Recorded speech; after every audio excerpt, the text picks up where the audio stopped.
Okay, a quick video for myself, Harvey Goldman. No cuts, no edits, no filters, and no hair. So for today's video, I want to jump into a very quick one about how Britain is utterly broken because it punishes the honest.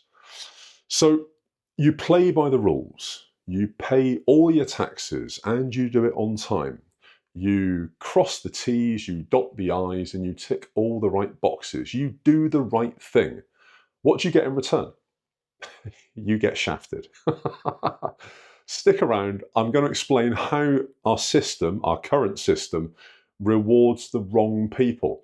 So you work, you grind, you follow the path that's laid out for you by the government, by the powers that be, but everything feels far harder than it should.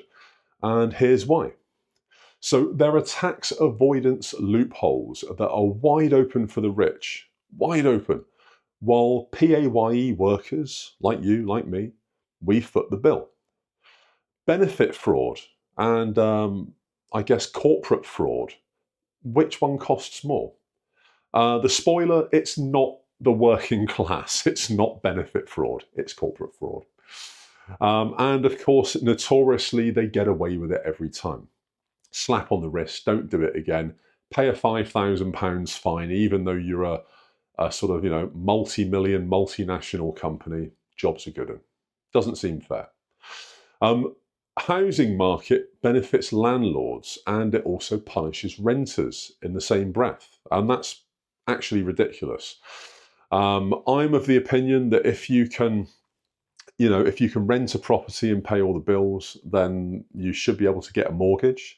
And this is another thing that you're penalised on. The banks now want you to jump through absolute hoops and show many multiples of your yearly income in order to actually get anywhere towards a deposit on a property. There is talk of rolling out 5% mortgages again, but imagine the interest on those. The interest would be absolutely crippling. You'd probably have bought the house 3 times over by the time you pay it off, which again is ridiculous and unfair. Public service workers are priced out of the cities that they serve, particularly London, Manchester, Birmingham, Edinburgh. So these people are forced to live in expensive suburbs and do expensive commutes. The cities are ridiculous. I have friends and family visit from London recently. They're not on an awful lot more money than myself, and their cost of living is arguably about 30% to 35% higher across the board. If they were to live outside of London, on the suburbs, they'd have a 10 or 15 mile commute, which might take them well over an hour. It costs them around, again, £3,500 to £4,000 a year for the privilege because of the zonage system on trains.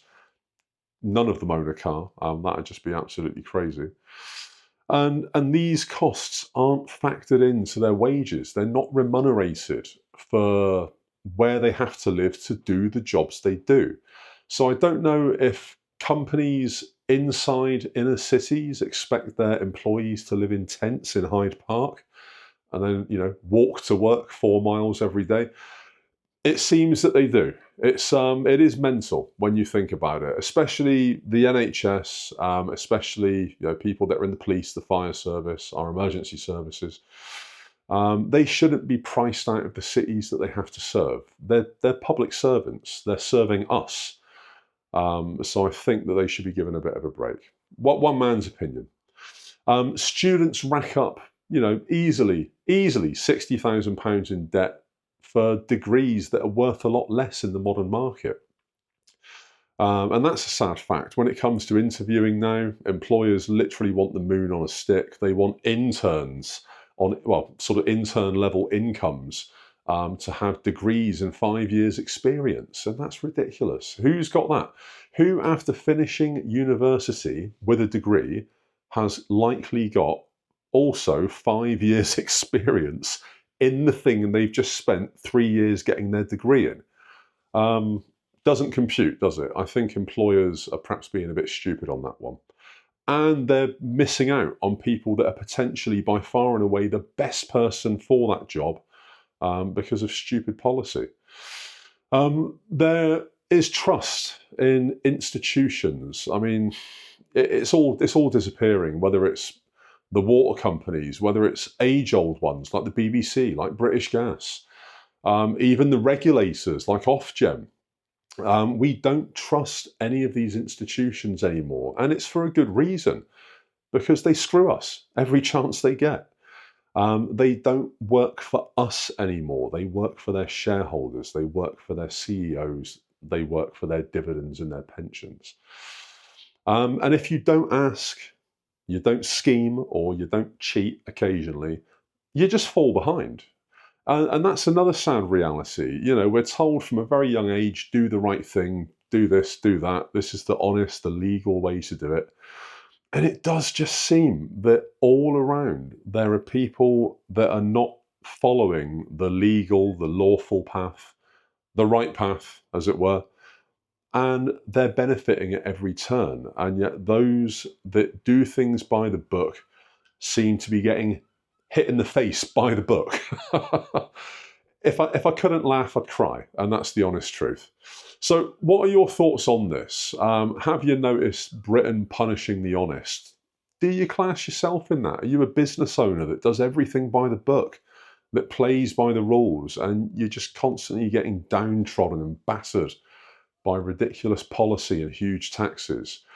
Has it happened to you as an individual? Let me know. Drop it in the comments. So YouTube is going to put another video somewhere around there. Watch it or don't, your choice entirely. And like, follow, subscribe, ring the bell, all that jazz. More tomorrow. Goldman, peace out.